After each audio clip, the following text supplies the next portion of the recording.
आपाधापी नहीं है। यहां पर खबरों को पूरी विश्वसनीयता के साथ दर्शकों तक पहुंचाया जाता है और हमारे साथ गेस्ट पैनल भी लगातार जुड़े हुए हैं।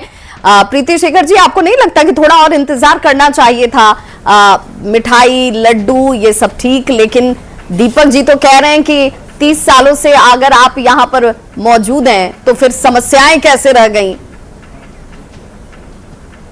देखिए, ये तो जनता और कार्यकर्ताओं का उत्साह है जो आज परिलक्षित हो रहा है और इसलिए दिख रहा है क्योंकि उन्होंने जेन्युइनली उन्होंने काम किया है, हमारे प्रत्याशी के पक्ष में मतदान किया है, तो निश्चित तौर पे उनके अंदर का आत्मविश्वास है जो आज दिख रहा है और वो अपने भावनाओं को व्यक्त कर रहे हैं।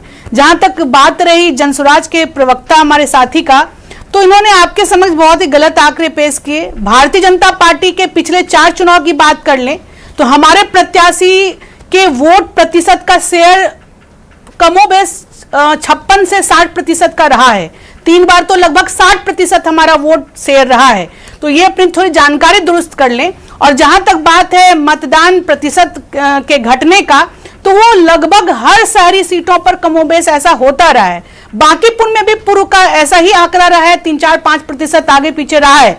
लेकिन उसके बावजूद भी आम मतदाताओं का भरोसा भारतीय जनता पार्टी के ऊपर रहा है और यह भारतीय जनता पार्टी के कार्यकर्ता होने के नाते ये हम सब लोगों का के लिए गर्व का विषय है। ये एक सम्मान का विषय है कि बांकीपुर की जनता का लगातार और प्रेम और स्नेह हमारे पार्टी के प्रत्याशी को मिलता रहा है। ये हमारे लिए गर्व का विषय है और इसलिए मिला है, ये यूं ही नहीं मिला है। एक मिनट, ये यूं ही नहीं मिला है। जनता का प्रेम और स्नेह पाना कोई आसान नहीं होता और आसान ही होता तो राजद आज सीन से आउट नहीं हुई रहती।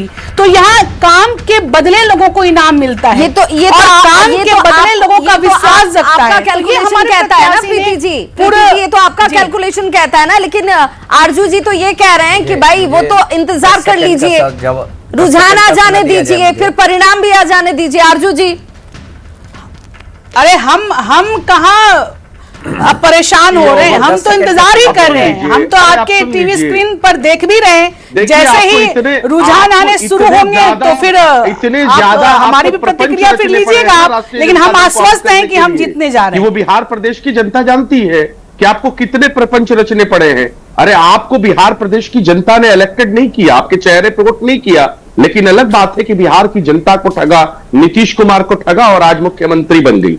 तो इतना ओवर कॉन्फिडेंस में आपको नहीं जाना है। दूसरी बात, मैं जहां तक जानता हूं कि अभी एग्जैक्ट पोल बस रुझान आने शुरू हो जाएंगे, लेकिन उसके बाद जो ये 2 आपका जो लड्डू बनाना और खिलाने का जो प्रोग्राम चल रहा है, या तो फिर आपने, हम तो कहते हैं शुरुआत से, क्या आपने सच में वाकई में ये स्थापित कर दिया अपने आप को, ये बताकर कि क्या वाकई में इलेक्शन कमीशन आपके साथ है या फिर कोई अदृश्य शक्ति जिसको हम बार बार कहते थे कि उसने आपका काम कर दिया है? आप इतने ओवर कॉन्फिडेंस में क्यों है? एग्जैक्ट पोल आने वाला है, 20 मिनट में शुरू हो जाएगा। एग्जैक्ट पोल का इंतजार कर लीजिए। लेकिन आरजू जी, ये आपका प्रेम ना 2 चीज दिखाता है, या तो कोई अदृश्य शक्ति आपका साथ दी है जिसको हम भारतीय जनता पार्टी का विंग कहते हैं, प्रकोष्ठ कहते हैं, या फिर आप इलेक्शन कमीशन के साथ हैं। जनता तय करती है आरजू जी, ये अदृश्य शक्ति लोकतंत्र में काम नहीं करता है। लोकतंत्र में जनता काम करती है, जनता मालिक होती है। और अगर जनता की बात सुनी जाए तो इनकी वजह से, झूठ और प्रपंच की वजह से बांकीपुर की जनता जो है त्राहिमाम है, परेशान है और इनकी परेशानी की वजह से। लेकिन आपसे ये आपके सहयोगी भी पूछते रहे, आपसे जनता भी पूछ रही है कि तेजस्वी यादव आखिर ग्राउंड पर अपने चेहरे, अपने प्रत्याशी के साथ क्यों नहीं उतरे? वो पसीना उन्होंने क्यों नहीं बहाया? क्यों नहीं उतरे? नहीं, आखिर में उतरना पड़ा ना। शुरुआती जितनी एग्रेसिव कैंपेनिंग बीजेपी करती है, आप ये कहते हैं कि उनके पूरे केंद्रीय मंत्री उतर जाते हैं, पूरे स्टार प्रचारकों को उतारा जाता है, तो भाई वो एक सीट के लिए लड़ती तो है। तो मैं कह रहा हूं कि जब हमारे लीडर ऑफ अपोजिशन, हमारे नेता प्रतिपक्ष को जब उतरना था वो उतरे। उससे पहले हमारे कार्यकर्ता थे, हमारे लीडर थे, हमारे नेता थे, हमारे विधायक थे, हमारे पूर्व मंत्री थे। वो तस्वीरें आपने देखी, आपने खुद वो फुटेज चलाए हैं प्रेस कॉन्फ्रेंस से लेकर। चलिए, आपको तो तीसरे नंबर पर आरजू जी बीजेपी और जनसुराज ने पहुंचा दिया। वो ये कह रहे हैं कि भाई आप तीसरे नंबर की पार्टी बन जाएंगे। लेकिन इसके लिए मैं ये कहती हूँ कि कौन पहला, कौन दूसरा, तीसरा कौन होगा, ये जनता तय करेगी। विभाजी, हम 2 लोगों से लड़ रहे हैं। एक तो हमारा खुला मुकाबला है भारतीय जनता पार्टी से, जो कि हमारी वैचारिक इनसे लड़ाई है, और एक अदृश्य शक्ति है जो भारतीय जनता पार्टी का प्रकोष्ठ बन के बैठा हुआ है। जनसुराज से आपकी लड़ाई नहीं है? सबसे लड़ते हैं। जनसुराज से लड़ाई नहीं है? हम तो कह रहे हैं कि एक अदृश्य शक्ति है जो कि भारतीय जनता पार्टी का प्रकोष्ठ बन के दीपक जी, बैठा आप तो लड़ाई में ही नहीं है कह रहे हैं अर्जुन जी। अमित शाह के पैरवी पे नेशनल वाइस प्रेसिडेंट बनते हैं, तो हमको तो दो भारतीय जनता पार्टी से लड़ना है और हम लड़ रहे हैं वैचारिक तरीके से लड़ रहे हैं और लड़ेंगे। चुनाव में इनकी जमीन गायब हो चुकी है और इनके जितने सपोर्टर्स, वोटर्स और कोर वोटर्स, यानी कि आपने अमित शाह का साथ दे दिया, यानी आपने अमित शाह का साथ दिया उनके इशारे पे ना, पसंद आ चुका है आपके कहने और का हमारे मतलब साथ यही आ है ना। चुके हैं। ये अभी मतगणना में ये बातें परिलक्षित हो जाएगी। दूसरी, हमारी बहन ने जो बताया कि 55-60% वोट पड़ा है, इन्होंने ये भारतीय जनता पार्टी के हिसाब से सोचा। भारतीय जनता पार्टी जिस तरह भ्रम में है कि जनता बहुत खुश है, उसी तरह हमारी बहन ने भी कैलकुलेशन किया। अरे मेरा कैलकुलेशन नहीं है, ये चुनाव आयोग का कैलकुलेशन है। पहले तो इसको सही कर लिया जाए। ये प्रीति शेखर भारतीय जनता पार्टी के प्रवक्ता का कैलकुलेशन नहीं है, ये आंकड़े हैं जो आंकड़े चुनाव आयोग ने दिए हैं। हमारे पार्टी का मत प्रतिशत 60% रहा है पिछले 3 चुनाव में। कुल मतदाताओं के 25% से ज्यादा वोट नहीं पड़ा है। इसका मतलब 75% मतदाता है जो या तो बीजेपी के खिलाफ है या बीजेपी के कारण वोट देने के लिए नहीं आते हैं, बीजेपी को सपोर्ट नहीं करते। बीजेपी को सिर्फ कुल मतदाताओं का 25% सपोर्ट ही मिलता है। मेरा यह मानना था, जिस तरह भारतीय जनता पार्टी भ्रम में रहती है कि जनता बहुत खुश है, उसी तरह का ये कैलकुलेशन है। जहां तक सवाल है जनता का, तो जनता की हालत देख लीजिए कि उनकी क्या हालत इन लोगों ने बना रखी है। इन्होंने सरकार की क्या हालत बना रखी है। हमारे जो माननीय मुख्यमंत्री जी हैं, पिछले 6 महीने से मुख्यमंत्री बने हुए हैं, बड़े अरेंज्ड चीफ मिनिस्टर हैं। आप ऐसी बातें क्यों कर रहे हैं? आप तो सरकार का हिस्सा रह चुके हैं। अरे इतने सरकार का सुख तो आपने लंबे काल तक लिया है और उस समय बिहार की स्थिति किस स्थिति में आपने पहुंचा दी थी, इसका तात्पर्य हुआ दिखाकर आज भी भारतीय जनता पार्टी जनता से वोट ले ले रही है। सरकार के साथ जुड़ जाए तो सब कुछ अच्छा हो जाता है। दिखाकर भारतीय जनता पार्टी की केमिस्ट्री सेट हो चुकी थी।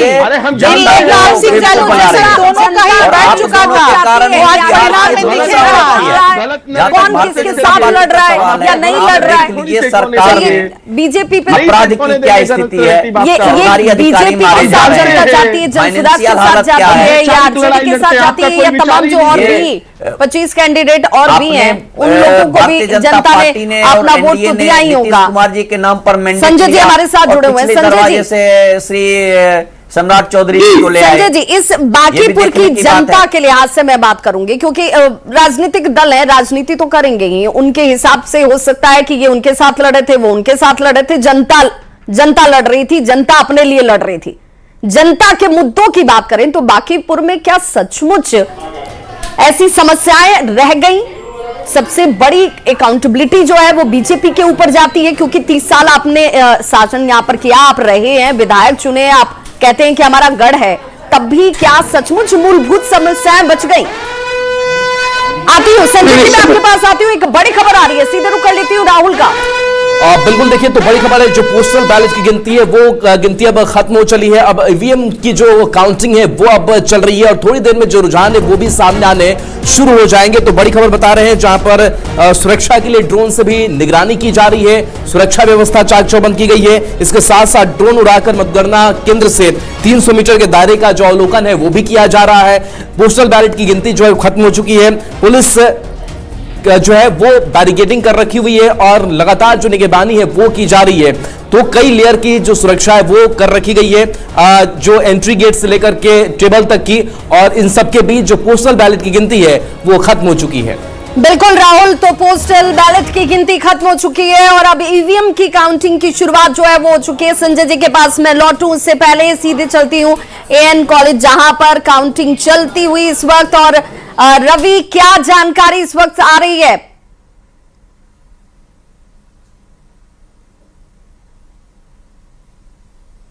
कि यहाँ पे पोस्टल बैलेट की जो गिनती है वो खत्म हो चुकी है और यहाँ पे ईवीएम मशीनों की जो है वो गिनती यहाँ पे शुरू हो चुकी है और माना जा रहा है कि लगभग 15 मिनट के बाद जो है वो पहला रुझान जो है वो सभी को यहाँ पे मिलेगा कि आखिर पहले राउंड जो हो रहा है वो पहला रुझान किसके पक्ष में जाता है। यहाँ पे तमाम जो 14 टेबल है वहाँ पे जो पोस्टल बैलेट है उसकी गिनती शुरू हुई थी, लेकिन वो पोस्टल बैलेट की गिनती जो है वो समाप्त हो चुकी है और ईवीएम मशीनें जो है वो खोली गई है और ईवीएम मशीनों की गिनती जो है वो पहले राउंड की यहाँ पे शुरू हो चुकी है। यहाँ पे आपको बता दें कि तमाम जो सुरक्षा व्यवस्था के बीच जो है लगातार डीएम जो है वो निगरानी कर रहे हैं और यहाँ पे बता दें कि सुरक्षा को लेकर के कई लेयर की जो व्यवस्थाएं हैं वो की गई हैं और लगातार एन कॉलेज के बाहर का जो परिसर है वहाँ पे तमाम सड़कों पे ड्रोन के जरिए जो है लगातार कैमरे के जरिए देखा जा रहा है कि सबसे बड़ी बात है कि यहाँ पे कहीं कहीं जो भीड़ है वो देखा जा रहा है कि कहीं ग्रुपबाजी तो नहीं हो रही है, कहीं खेमे के रूप में ज़्यादा से ज़्यादा लोग तो शामिल नहीं है, किस तरीके के लोग यहाँ पे पहुँचे हैं, इन तमाम बातों की जो निगरानी है वो यहाँ पे जारी है। और अभी से थोड़ी वक्त के बाद जो है वो पहला रुझान जो है वो मतगणना केंद्र एन कॉलेज से मिलेगा लोगों को। जी बिल्कुल रवि, और पहला रुझान, उस रुझान पर भी हमारी नजर बनी हुई है। संजय जी, मैं आपके पास एक बार फिर से लौटूं, हालांकि आप भी इंतजार कर रहे होंगे कि पहला रुझान किसके पक्ष में जाता है। एक साइकोलॉजिकल माइलेज तो कम से कम मिल ही जाती है। हाँ, निश्चित रूप से उसका माइलेज तो मिलता ही है। जो आपके सवाल थे कि आखिर बांकीपुर में जो मूलभूत समस्याएं हैं क्या वही हैं या उसमें चीजें बदली हैं, मैं कहूंगा कि इसके दो पक्ष हैं और इसको एक पक्ष से देखने की जरूरत नहीं है। बदलाव तो हुआ है, बांकीपुर बदला है, इस सच्चाई से कौन इनकार कर सकता है, लेकिन हाँ अभी भी बहुत कुछ बदलना बाकी है, ये भी सच है। ड्रेनेज सिस्टम एक बड़ा समस्या है जिसको लेकर के जल जमाव की बात होती है। संजय जी, एक बड़ी खबर आ रही है, सीधे रुक कर लेती हूँ सहयोगी राहुल का। राहुल, क्या है बड़ी खबर? बिल्कुल विभा, तो देखिए अब पोस्टल बैलेट की गिनती खत्म के साथ साथ जब ड्रोन से निगरानी है वो भी लगातार की जा रही है, यानी कि चप्पे चप्पे पर नजर है ताकि सही तरीके से इस पूरी काउंटिंग की प्रक्रिया को खत्म किया जाए और कहीं से कोई गड़बड़ी ना हो। इसके लिए प्रशासन ने पूरी तैयारी कर रखी है और नए तकनीकों का इस्तेमाल लगातार आए दिन हो रहा है और इस व्यवस्था को और निर्वाचन आयोग की तरफ से दुरुस्त किया जा रहा है। प्रशासन भी अपना पूरा सहयोग कर रहा है और ड्रोन से जो निगरानी है वो की जा रही है ताकि किसी भी अवैध लोगों की एंट्री यहां पर ना हो सके, क्योंकि कई जो प्रतिनिधि है उनकी एंट्री तक होती है, वो चीजों को देखते हैं कैसे काउंटिंग की प्रक्रिया चल रही है ताकि आश्वस्त जो है वो प्रत्याशी भी रहे। लेकिन इन सब के बीच किसी असामाजिक तत्व या फिर कोई ऐसे व्यक्ति ना प्रवेश कर पाए जो अवैध हो और वहां उनको नहीं जाना चाहिए, और इसी को लेकर के ये निगरानी की जा रही है विभाग। बिल्कुल, और ड्रोन से अब निगरानी इस वक्त की जाती हुई संवाददाता रवि हमारे साथ जुड़े हुए लगातार ग्राउंड जीरो से। रवि, ड्रोन से निगरानी इस वक्त की जा रही है, ये क्या निगरानी के पहले से जो मापदंड तय किए गए थे उसी के अनुरूप हो रहा है या कोई खास वजह? देखिए, बाहर में जो तमाम दलों के जो कार्यकर्ता हैं वो जुटने शुरू हो गए हैं और धीरे धीरे भीड़ जो है वो बढ़ती जा रही है। यहाँ पे बैरिकेडिंग की गई है ताकि बोरिंग रोड से यहाँ तक जो है गाड़ी भले ही ना चले लेकिन पैदल लोगों के जाने की इजाजत है और यहाँ पे धीरे धीरे भीड़ जो बढ़ रही है, लोग ग्रुप्स में पहुँच रहे हैं। इस बात की सीसीटीवी के जरिए निगरानी की जा रही है कि कहीं पे भी ज्यादा से ज्यादा भीड़ जो है ग्रुप लगा करके लोग ना रहे और किसी भी तरीके से लोग जो है वो किस तरीके से पहुंच रहे हैं, किसी के हाथ में कोई सामान तो नहीं है, किस तरीके से लोग यहाँ पे पहुंच रहे हैं, तमाम निगरानियां जो है वो की जा रही है। इस एएन कॉलेज के लगभग 300 मीटर के दायरे में ये निगरानी रखी जा रही है। ड्रोन के जरिए जो है लगातार नजर बनाया गया है कि कहीं से भी कोई हल्ला गुल्ला हो या फिर किसी ढंग के अरफा तरफी का माहौल ना बने। बिल्कुल, रवि कोई रुझान आया क्या? क्योंकि हम सभी यही चाहते हैं कि पहला रुझान जो है वो किस रूप में आता है वो अपने दर्शकों तक सबसे पहले पहुंचाए, तो कोई रुझान को लेकर जानकारी सामने आ रही है क्या? देखिए, रुझान को लेकर के लगातार नजरें बनी हुई है। माना जा रहा है कि अभी से थोड़े वक्त के बाद जो है वो पहला रुझान जो है वो जल्दी मिलेगा और रुझान को लेकर के ही जो है वो तमाम लोगों की नजरें बनी है कि आखिर पहला रुझान जो है वो किसके पक्ष में जाता है।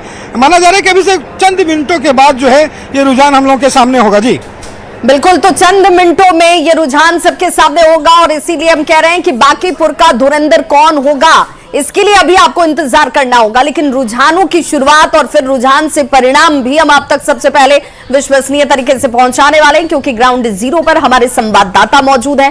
राजनीतिक दलों के मुख्यालय कार्यालय में भी उनकी मौजूदगी है ताकि वहां पर किस तरीके से हलचल नजर आती है वो भी हम आप तक पहुंचा रहे हैं। एक तरफ लड्डू बनाने को लेकर सुबह से ही तैयारियां जो है वो शुरू कर दी गई, क्योंकि ये कार्यकर्ताओं का विश्वास है कि भाई यहाँ की जनता जनार्दन का आशीर्वाद उनके साथ होगा। लेकिन इस बीच सबकी निगाह उस रुझान पर जो सबसे पहले एएन कॉलेज जहां पर काउंटिंग सेंटर बनाया गया है वहां से निकल कर आने वाली है। हमारे संवाददाता रवि वहां पर मौजूद है और रवि, जैसे आप तक ये जानकारी पहुंचती है हमारे दर्शकों तक जरूर पहुंचाएं। संजय जी हमारे साथ जुड़े हुए हैं। संजय जी, चूंकि हम समस्याओं की बात कर रहे थे, क्योंकि विधायक से उन समस्याओं के निदान की उम्मीद तो लोग करते हैं। विधायक ही नहीं, नितिन नवीन जी तो नगर विकास मंत्री भी थे और बांकीपुर के प्रतिनिधि भी थे, तो नितिन नवीन जी ने अपने कार्यकाल में भी बांकीपुर को बेहतर तरीके से देखने की कोशिश की है। ऐसा नहीं है कि बांकीपुर को नितिन नवीन जी ने नहीं देखा है या नवीन किशोर सिन्हा ने नहीं देखा है या उसके पहले के कालखंड के लोगों ने नहीं देखा है। बांकीपुर ने दलीय, निर्दलीय, वामपंथ, दक्षिणपंथ सब लोगों को मौका दिया। लेकिन हाँ, इतनी अपेक्षा जरूर है कि चूंकि ये अर्बन सीट कॉस्मोपॉलिटन लोग हैं और यहाँ पर जो बेसिक नीड्स है, साफ पानी का, ड्रेनेज सिस्टम का, तो इसकी अपेक्षा तो लोग करते ही है ना कि कम से कम उतनी जरूरतें तो यहाँ पूरी हो जाए जिससे कि लोगों की जो मौलिक जरूरतें हैं, अब जैसे ही जल जमाव होता है, लोगों के सामने एक बड़ी समस्या होती है, जो एक कचरा प्रबंधन की बात है। साफ शहर में कई राज्य की राजधानियों को प्राइज मिला, क्या पटना उसका कभी गवाह नहीं बनेगा कि साफ सफाई के मामले में जब इस शहर में लोग आए तो देखें कि नहीं, ये शहर जो है वो बेहतर है।